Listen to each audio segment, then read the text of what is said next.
Why did Eliza choose to marry a sailor, knowing well the solitude that it would bring?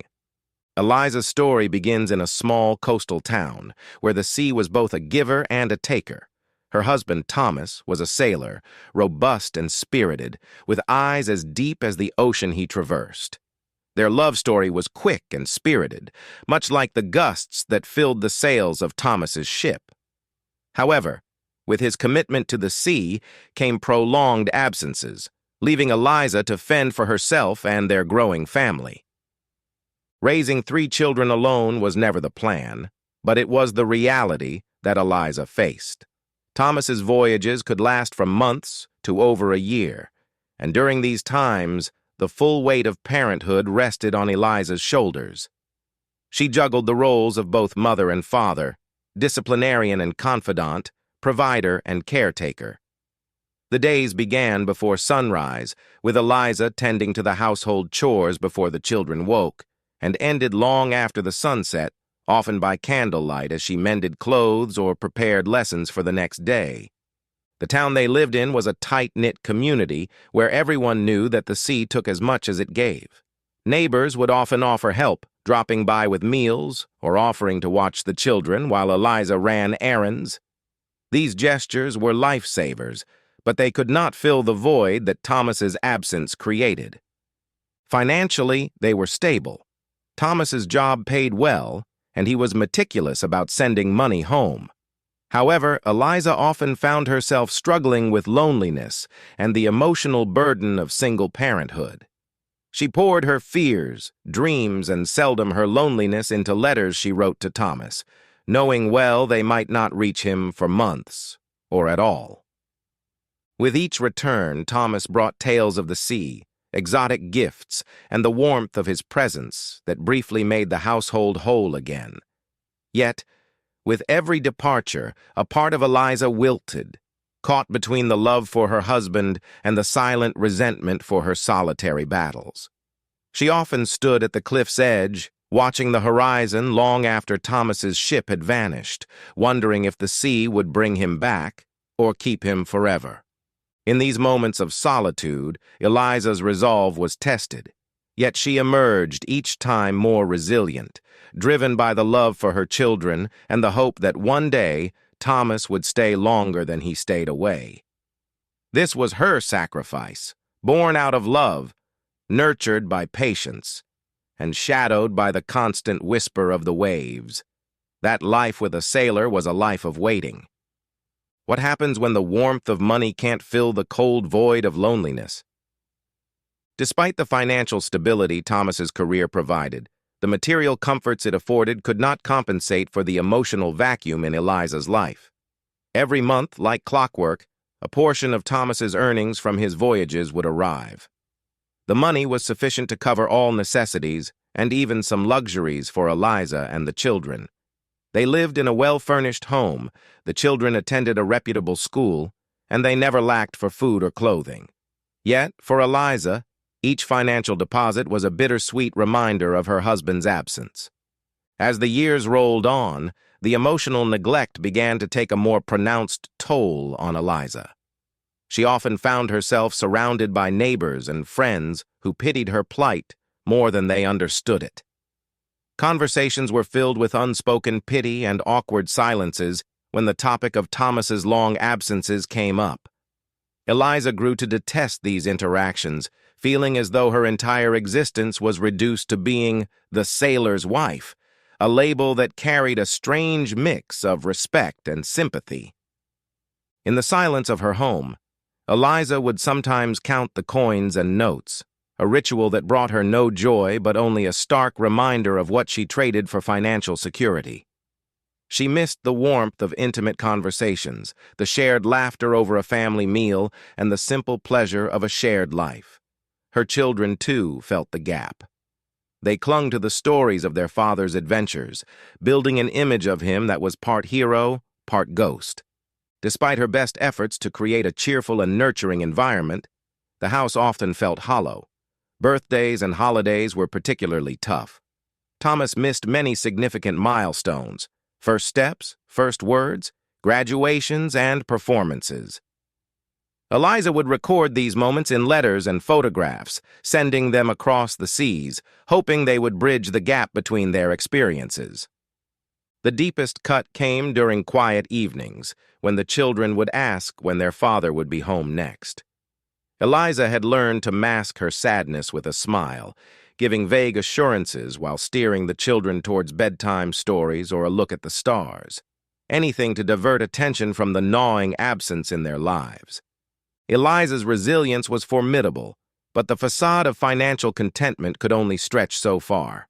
The wealth that ensured their material well-being increasingly felt like a poor substitute for the emotional wealth they lacked. This period of their lives underscored a harsh truth. No amount of money could fill the spaces where love and presence should have been. How can children who have everything still fail to see the sacrifices made for them? As time ebbed on, the initial understanding and closeness Eliza shared with her children began to fray, particularly with her two sons, Michael and Jonathan. As they grew into young men, the absence of their father, coupled with the surfeit of material comforts, seemed to foster a sense of entitlement rather than gratitude. Michael, the elder, was ambitious and headstrong, often clashing with Eliza over his desires for more freedom, more money, more of everything that money could buy. Jonathan, quieter but no less determined, pursued his interests with an aloofness that left Eliza feeling sidelined in her own home. Eliza's sacrifices, once the glue that held the family together, now seemed forgotten or, worse, expected. Her days continued to revolve around maintaining the household and ensuring her children had everything they needed, but the emotional return she once received, smiles, hugs, spontaneous thank yous, had dwindled. She began to feel like a custodian to their wants, rather than the heart of the family. The transformation was gradual. Michael began demanding control over his portion of Thomas's remittances, wanting to invest in business ventures with his friends. When Eliza hesitated, not out of stinginess, but out of a desire to discuss it as a family, Michael's respect for her seemed to diminish. He accused her of holding him back, of not trusting him, as if her years of managing their finances and keeping their lives stable in Thomas's absence counted for nothing. Jonathan's distance was different but no less painful. He buried himself in books and music, realms where he did not have to deal with his mother's loneliness or the shadow of his absent father. When he did engage, it was with a dismissive tone, as if he were the adult and she the child needing guidance. Eliza felt a growing sense of isolation in her own home, surrounded by the very people for whom she had given everything. The irony stung sharply. Her sons, who had watched her struggle, who had seen her cry quietly into the night when they thought they were asleep, now seemed to see her only as a barrier to their desires, rather than the bridge that had carried them over countless challenges. It came to a head one evening when Eliza overheard Michael telling Jonathan that they deserved to control their own lives, including their finances. "She's just afraid of being alone and irrelevant," Michael had said, not knowing Eliza was within earshot. The words cut deeper than any hardship she had ever faced. Alone later in her room, Eliza wept not just for the words themselves, but for the bitter realization that her sons saw her sacrifices not as acts of love, but as transactions for which they owed nothing. This pivotal moment crystallized the loneliness of her journey. Eliza knew something had to change, not just for her peace, but for her sons to understand the value of family, sacrifice, and gratitude before those lessons were lost to them forever. Where does a mother find solace when her sons drift away? For Eliza, it was in the tender letters from her daughter, Emily, whose love bridged oceans and softened the harshness of her brother's indifference. Emily, unlike her brothers, pursued an education abroad with a scholarship she had earned through sheer determination and brilliance. This achievement was as much a source of pride for Eliza as it was a source of comfort during her lonelier days. The distance was physical, vast, yet Emily's words in her letters seemed to dissolve it, bringing her close to Eliza's heart with every line read and reread under the dim light of Eliza's bedside lamp. In her letters, Emily shared everything from her academic challenges to the new cultures she was experiencing. She wrote of quaint cafes where she studied, of friends from around the world she had made, and of professors who reminded her of the values Eliza had instilled in her. Each letter was peppered with inquiries about her mother's health, reminders for Eliza to take care of herself as diligently as she had cared for them all these years, and promises of a future where Eliza could rest, with Emily taking care of her. What made Emily's letters a balm to Eliza's soul was not just the news they carried, but the empathy and understanding that seemed so absent in her interactions with her sons. Emily's words showed a deep appreciation for the sacrifices Eliza had made. She often wrote about planning to make Eliza proud by succeeding and eventually giving back not just to her mother, but to the community that had raised her. "Remember, Mom," one letter read, "you are the lighthouse that has kept us safe through storms. Wait for me. I will come back with the sunrise and it will be bright. I promise." Tears often stung Eliza's eyes as she folded these letters, storing them in a special box she kept locked in her room, a treasure chest of promises and memories. Despite the joy Emily's words brought, they also underscored a painful reality. Emily's success and eventual return seemed like a distant dream, a counterbalance to the daily struggles Eliza faced with her sons. The stark contrast between her daughter's warmth and her son's growing coldness deepened the ache of loneliness, turning her anticipations for Emily's visits into lifelines she clung to desperately.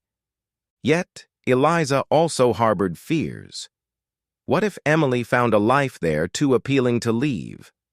The thought was a shadow that lurked behind the joy of each letter, a possibility that Eliza was not yet ready to face.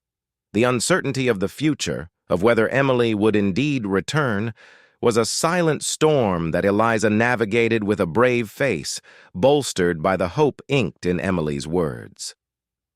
How does a heart stay warm when surrounded by the coldness of growing isolation? As the years continued to pass, the disconnect between Eliza and her sons deepened, accentuated by the physical distance from Emily, who was now a constant but distant presence through her letters. The house, once filled with the laughter and energy of young children, grew quieter, the silence broken only by the occasional clinking of dishes or the rustling of letters being opened. Eliza's role as a mother was evolving, but the solitude it entailed was not one she had anticipated. The emotional gap left by her children's indifference was compounded by Thomas's continued absences.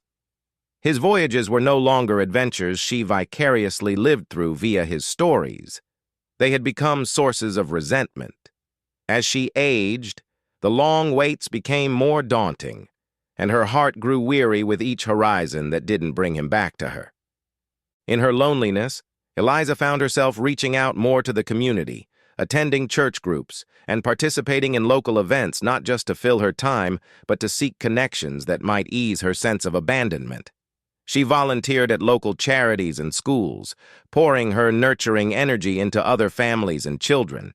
Yet, each return home reminded her of her own home's growing coldness. Desperation crept in slowly. Eliza began to visit the local market more frequently, not out of need for goods, but for the simple human interactions that shopping entailed.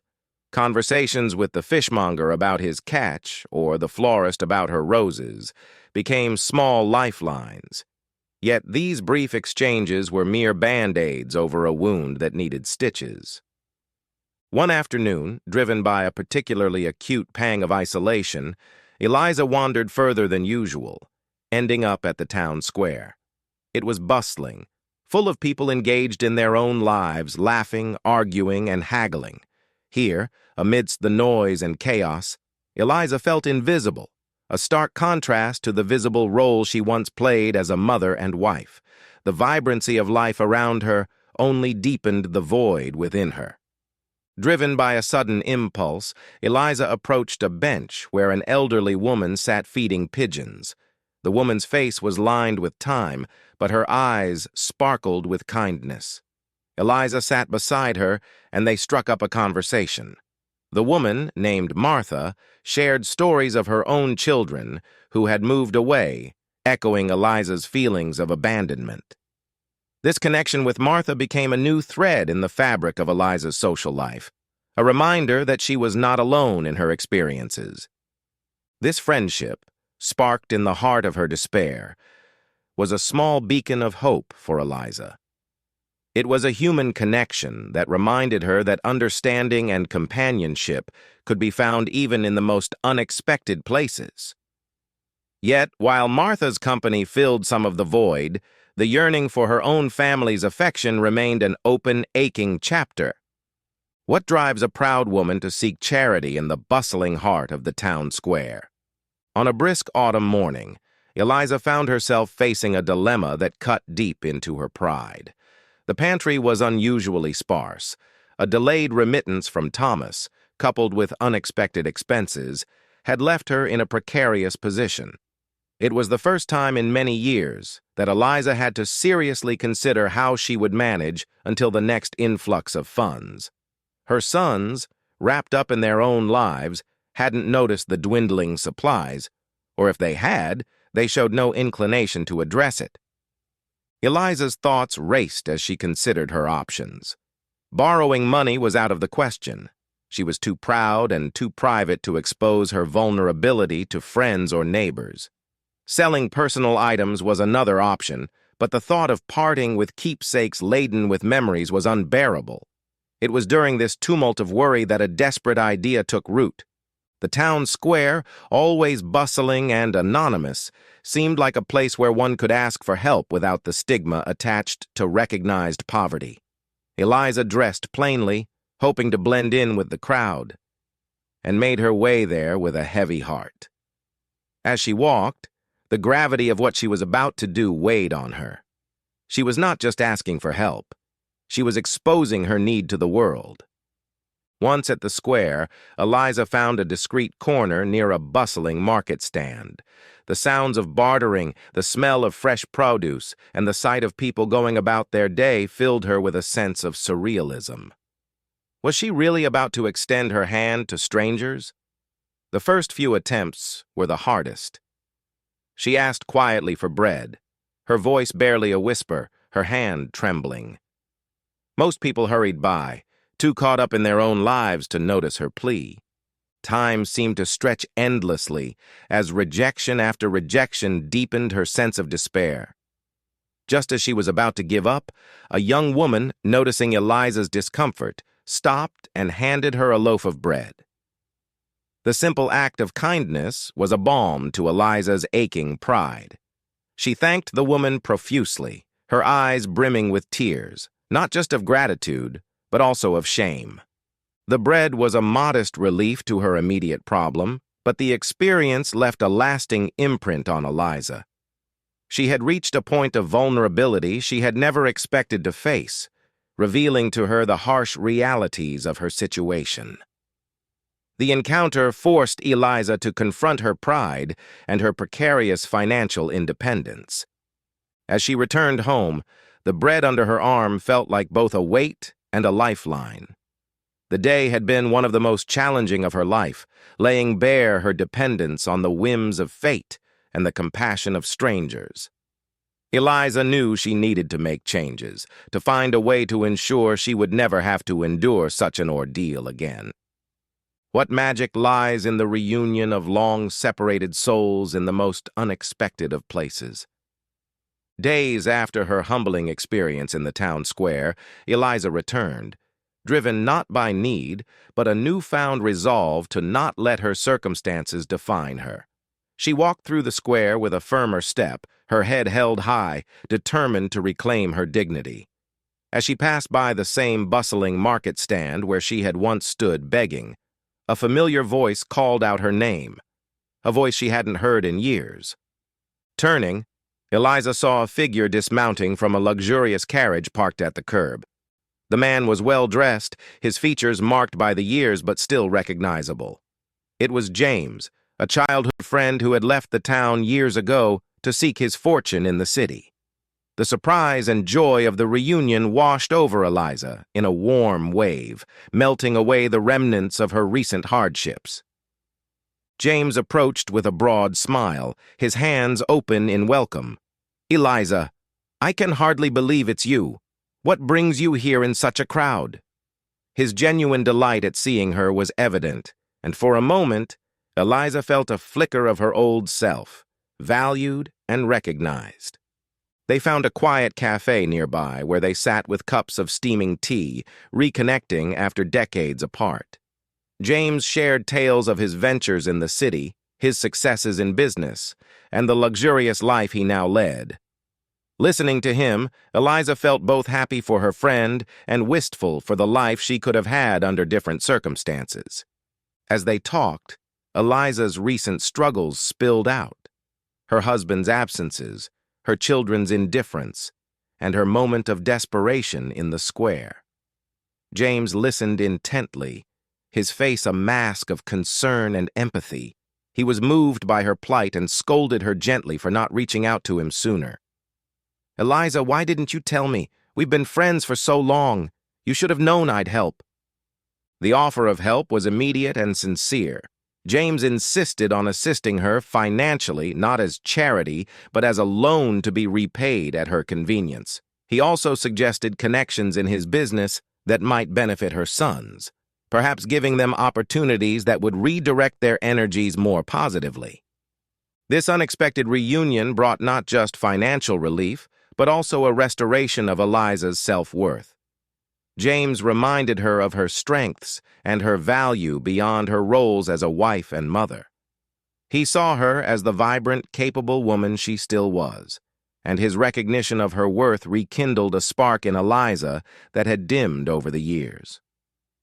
As they parted, James promised to stay in touch and visit more often. Eliza walked back through the town square, not as a beggar but as a woman, reinvigorated with hope and supported by the enduring strength of old friendship.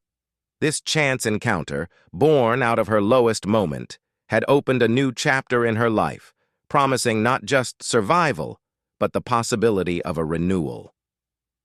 Weeks after her heartening reunion with James, Eliza encountered another unexpected twist of fate that further solidified her belief in the goodness of people. It was a crisp morning, and Eliza decided to visit the local bakery to purchase some fresh bread, an act that now held deeper significance due to her recent hardships. As she queued at the bakery, a commotion at the door caught her attention. A young man rushed in, his breath visible in the chilly air, his expression one of slight desperation. He was well dressed, though his clothes were slightly disheveled, as if he'd been running. The bakery fell silent as the man scanned the room, his gaze finally landing on Eliza. With a look of recognition and relief, he approached her. "Mrs. Eliza, do you remember me?" he exclaimed, his voice filled with a mixture of hope and anxiety. Eliza peered closely, her memory jogged by the familiar sparkle in his eyes. It was Oliver, a boy who had once lived next door to her and often played with her children. Oliver had been a quiet, thoughtful child, always curious and kind-hearted. Eliza's face lit up with recognition. "Oliver, of course I remember you. How could I forget?" she replied warmly, embracing him. Oliver shared his story with her as they stepped aside, allowing the line to move. He had completed his education and started a small business in the city. Today, he was here in their hometown visiting his aging parents. He also revealed that he had heard about some of her recent struggles through town chatter. Moved by the challenges she faced, Oliver expressed his desire to help. "You were always kind to me, Mrs. Eliza. You and your children made me feel like part of your family when I needed it most," he said, his voice thick with emotion. Oliver's company was looking for a local supplier for various goods, something he thought could be managed from Eliza's town. He proposed that Eliza take on this role, not out of pity, but because he trusted her judgment and knew her capability to handle it. This opportunity could provide her with a steady income and, more importantly, a renewed sense of purpose. Eliza was overwhelmed by Oliver's offer. It wasn't just the financial aspect, but the recognition of her capabilities and the respect for her dignity that touched her deeply. This act of kindness from someone she had once watched over as a child was now a turning point in her life, offering her a path to regain her independence and self-esteem. They agreed to discuss the details further, and Oliver promised to support her through the initial phases of the business setup. As Eliza walked home from the bakery, her steps felt lighter, her heart fuller, and her future suddenly brighter. The kindness of a former protégé had come back to bless her in her time of need, proving that the seeds of goodwill she had planted years ago were now flowering beautifully. The new business opportunity with Oliver not only provided Eliza with financial stability, but also prompted a profound personal reflection. As she organized her records and prepared for her new role, Eliza stumbled upon a box filled with old photographs and letters, relics of a time when her family was whole and her children were young. With each item she unearthed, memories flooded back, filling the room with echoes of laughter, whispers of past conversations, and shadows of days spent under the sun. As she sifted through the contents, Eliza found a stack of drawings made by her children, a collection of Thomas's letters from his voyages, and photographs of family holidays. Each piece told a story of a time of innocence and joy, but also of the inevitable changes that life brings. It was in these quiet moments, surrounded by the artifacts of her past, that Eliza came to understand how the passage of time had subtly shifted the dynamics within her family. One particularly worn photo showed her whole family at the beach. Thomas was there, looking vibrant and alive, her sons building a sandcastle, and Emily, a toddler then, clutching her mother's hand. Eliza remembered that day vividly, the warmth of the sun, the coolness of the ocean breeze, and the sound of her children's laughter. It was a snapshot of a time when her family felt unbreakable. This journey through her past was not merely nostalgic, it was cathartic. Eliza realized that her children, like her, were shaped by the experiences and absences of those years. Her son's seeming indifference was perhaps a shield against the pain of their father's absence, a coping mechanism that she had not fully appreciated before. Emily's empathy and warmth were also a response to the same circumstances, showing how differently her children had navigated their shared experiences. Eliza's reflections brought a new level of understanding and forgiveness, particularly towards her sons. She began to see that their paths were not just shaped by her, but also by the myriad forces of their environments and individual temperaments. This understanding didn't erase the years of pain, but it allowed Eliza to view her sons through a lens of compassion rather than resentment. With renewed resolve, Eliza decided to bridge the growing gap with her sons. She wrote them letters, not unlike those she used to send to Thomas, filled with her thoughts, apologies for misunderstandings, and invitations to reconnect as a family. She didn't know how her words would be received, but she felt a sense of peace in having expressed her newfound understandings. This act of reaching out was Eliza's way of knitting the frayed edges of her family back together, guided by the wisdom gleaned from her journey through old memories. It was a step towards healing, driven by the hope that the bonds of family, though strained, were not beyond repair. Eliza's attempt to rebuild connections with her family led to the organization of a large family gathering, intended to celebrate not just a significant birthday for her, but also to serve as a reunion. The anticipation filled her with a mixture of excitement and nervousness, but she was determined to restore the warmth they once shared. The garden was decorated with lights and flowers, tables laden with food, and music filled the air, a perfect setting for a fresh start. As the party progressed, laughter and chatter marked the reunion, and Eliza felt a glimmer of hope. However, as dusk settled, an unexpected turn of events shattered the evening's peace. Eliza overheard a heated conversation between her sons, Michael and Jonathan, which escalated quickly beyond just harsh words. The confrontation began over a seemingly trivial matter, disagreement over how to manage some financial investments that were part of their father's legacy. But as voices raised, deeper grievances surfaced. Michael accused Jonathan of always taking more than his share and not caring about the family, while Jonathan shot back, accusing Michael of being selfish and manipulative. Eliza, heart-sinking, intervened, hoping to calm the storm. But the moment she stepped in, Michael turned his frustration towards her, revealing a shocking truth. "You think you've been keeping this family together, but all you've done is hover and control. You never really saw us, understood us." The accusation cut Eliza deeply, revealing a chasm of misunderstanding and resentment she hadn't fully realized existed. The party's festive air was replaced by a tense silence, with relatives awkwardly trying to divert their attention. Eliza, devastated, could barely hold back tears as she realized the reunion she had hoped would heal had instead brought to light fractures too significant to ignore. This painful revelation was a turning point for Eliza. It forced her to confront the possibility that her efforts to maintain family unity might have been perceived differently by her sons. Perhaps in her desire to keep the family connected, she had missed signs of their growing discontent and autonomy. Determined to address these revelations head-on, Eliza requested a private conversation with Michael and Jonathan the next day. It was a difficult meeting filled with honest exchanges and raw emotions. Through tears and tough admissions, they each shared their perspectives. Years of unspoken feelings poured out, painting a picture of individual struggles and familial disconnect. This confrontation, though painful, was necessary. It laid the groundwork for genuine understanding and gradual healing. Eliza and her sons agreed to seek family counseling to navigate their complex relationships and unresolved issues. It was a commitment to try and mend the bond that had frayed but was not yet broken.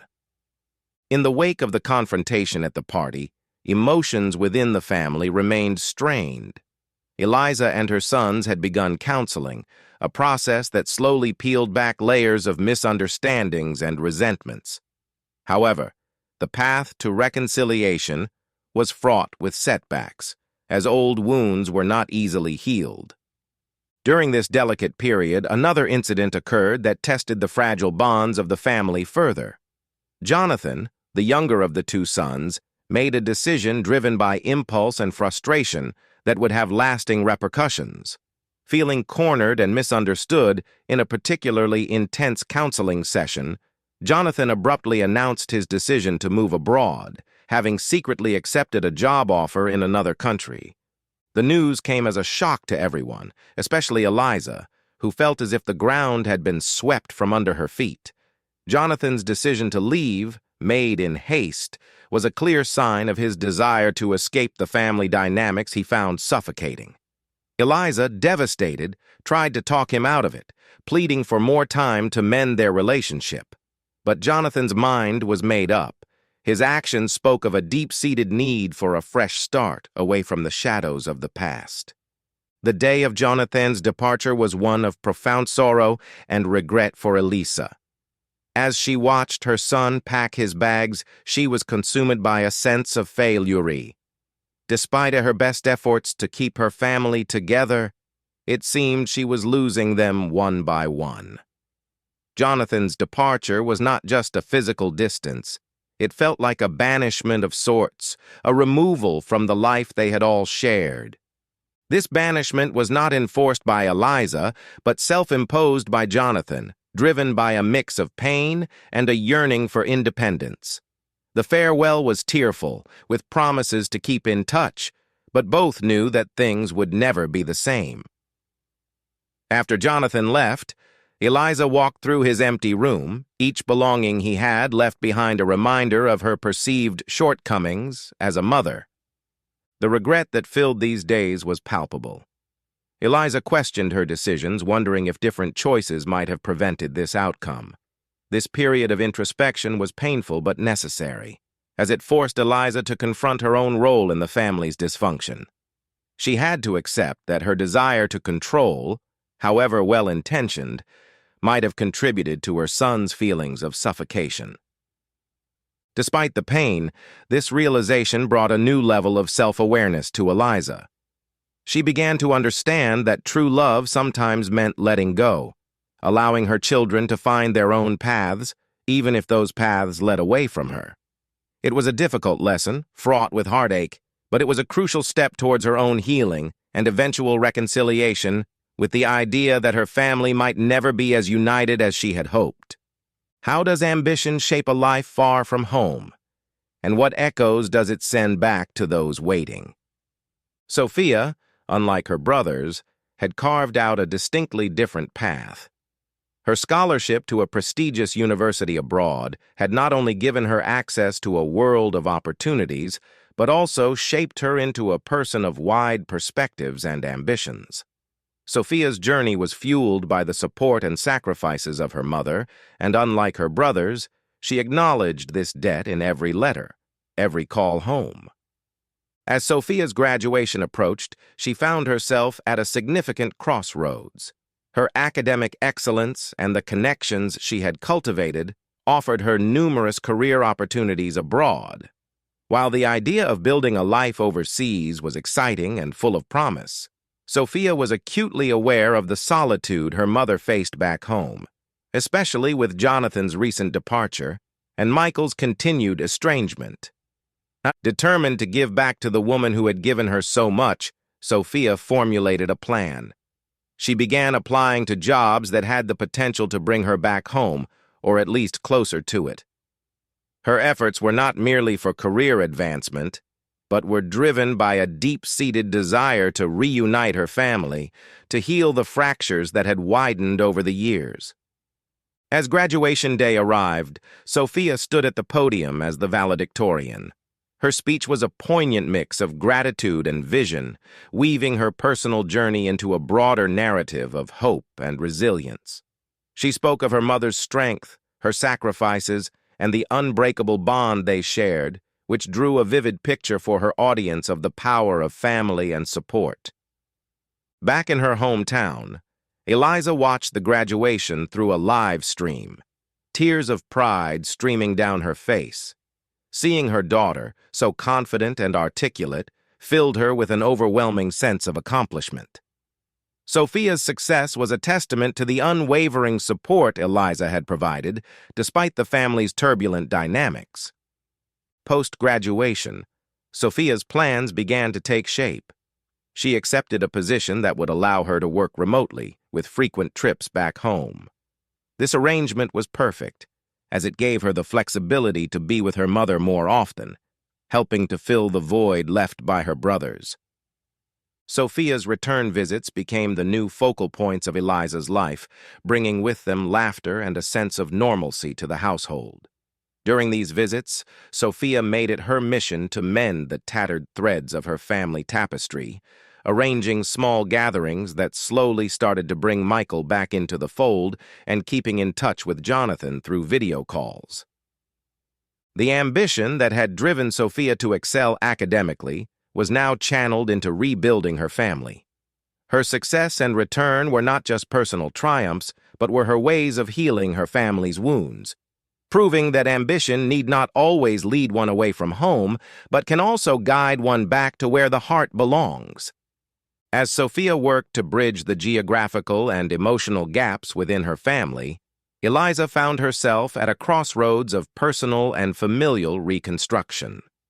With Sophia's support and her own newfound resilience, Eliza began to transform her life in ways she had never imagined possible after years of loneliness and familial strife. The first step was redefining her home environment. Eliza undertook the renovation of the family house, turning it into a place that not only reflected her tastes and interests, but also was welcoming enough to entice her sons to visit more frequently. She transformed the garden into a vibrant space with a small vegetable patch and a new patio, ideal for family gatherings. Inside, rooms were redecorated to reflect a blend of old memories and new hopes, balancing comfort with aesthetics. Eliza also revisited her own hobbies and interests, which had been long neglected.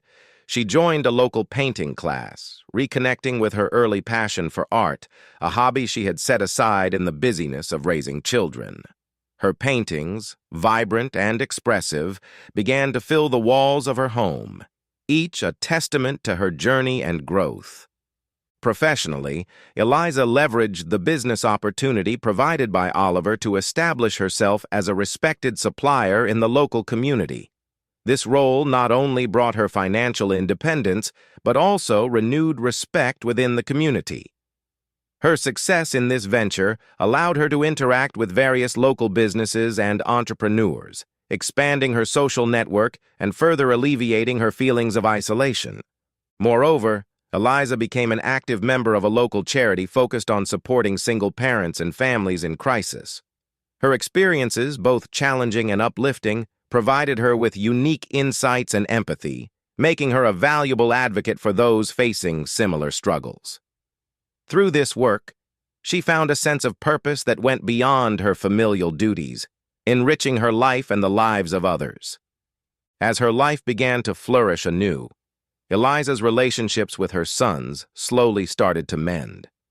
Michael, seeing his mother's newfound happiness and independence, began to reevaluate his own life choices and their past conflicts. Jonathan, though far away, remained connected through regular calls and showed interest in returning home more frequently. The transformation of Eliza's life from one centered around her children's needs and expectations to one of personal fulfillment and independence was profound. It showcased her resilience and ability to adapt, turning her past hardships into stepping stones for a richer, more fulfilling future. This rebuilding phase was not just about creating a comfortable living space or finding success in business. It was about Eliza reclaiming her identity and agency, proving that it is never too late to reshape one's life and legacy. The impact of Sophia's efforts and Eliza's transformations began to coalesce into a more harmonious family life. Eliza's house, once a symbol of solitude and longing, transformed into a vibrant hub of activity and warmth. Sophia's regular visits brought not just her physical presence, but also a renewed energy that seemed to breathe new life into every corner of the home. During one of Sophia's longer stays, a special occasion drew the family together, Eliza's significant birthday. This time, the preparations were tinged with excitement rather than the apprehension that had clouded previous gatherings. Sophia took the lead in organizing the event, ensuring it catered to reconnecting the family rather than just celebrating. The birthday was marked not just by the usual festivities but by heartfelt speeches, shared memories, and a clear acknowledgement of the past difficulties. Sophia spoke eloquently about the journey they had all undertaken, about understanding, forgiveness, and the importance of family. Her words resonated with everyone, including Michael, who had taken tentative steps towards reconciliation, and even Jonathan, who joined via a live video call expressing his regrets and hopes for the future. This reunion was different from any before. It was filled with laughter and candid conversations, with no undercurrents of unresolved issues. Eliza, witnessing her children interacting with genuine affection and openness, felt a profound sense of accomplishment and peace. The efforts of the past months had culminated in a moment of collective healing and joy. The event also served as a turning point for Michael and Jonathan. Seeing their mother thriving and witnessing the close bond between Eliza and Sophia prompted a deeper reflection on their own lives and choices. The emotional distance that had once seemed insurmountable began to close, spurred by the realization of what they could lose. In the days that followed, the family found new ways to maintain and strengthen their bonds. Michael, inspired by the changes in his mother and sister, started visiting more often, sometimes bringing along his own young family, reintroducing them to the grandmother they barely knew. Jonathan made plans for a longer visit home, his thoughts increasingly turning towards re-establishing his roots and his place within the family. Eliza, once fearful of a lonely old age, now found her days filled with family, friends, and pursuits that brought her joy and satisfaction. The mother and daughter, at the heart of this renaissance, shared many quiet moments of gratitude and contentment, knowing that their shared efforts had rebuilt not just a family, but a legacy of love, resilience, and unity. As the seasons changed, so too did the fabric of Eliza's family. The warmth of reconciliation and the strength of renewed bonds fostered a sense of hope and possibility that permeated their lives. Eliza, Sophia, Michael, and even Jonathan, who was planning his return, were not just recovering the closeness they had lost, but were also forging a new, more transforming. Eliza decided to initiate a new tradition that would solidify these emerging bonds, a monthly family dinner. These dinners, hosted alternately at her home and Michael's, became much anticipated events marked by shared cooking responsibilities, storytelling, and planning future family activities. These gatherings were not just about enjoying meals together, but also about creating a space where open communication and support were the norms, not the exceptions. During one such dinner, under the soft glow of the dining room lights, the family discussed an idea that had been growing in Sophia's mind. A family business venture that would involve everyone's skills and interests. The concept was a community cafe that would not only serve as a cozy gathering spot, but also offer art and wellness workshops, leveraging Eliza's passion for art and Sophia's background in community engagement. The excitement about the cafe was palpable. Michael, with his business acumen, took on the planning and financial aspects. Jonathan, eager to reconnect and contribute, offered to manage the day-to-day operations upon his return. Eliza was thrilled at the prospect of displaying local artists' work, including her own, and Sophia planned to conduct workshops on wellness and personal development. As plans for the cafe progressed, the family found themselves working together not just in spirit but in practice. The process of building the cafe, from conceptualization to its opening, was filled with challenges, but overcoming these together only strengthened their resolve and unity. Finally, the day of the cafe's grand opening arrived. The local community, along with friends and extended family members, gathered to celebrate not just the launch of a new local business, but the rebirth of a family.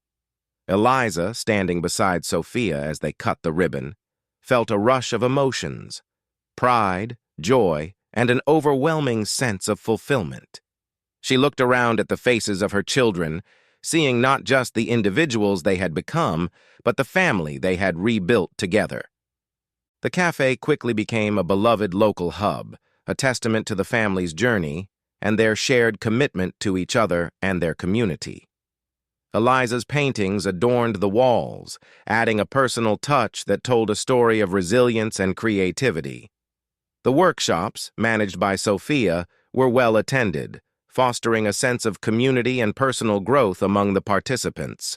As Eliza reflected on the path they had traveled, from fragmentation to unity, she realized that this new beginning was not just about mending the past, but about creating a future where each family member could thrive and contribute. The cafe, bustling with life and laughter, was a symbol of their collective strength, a place where the past was honored, the present celebrated, and the future welcomed with open arms.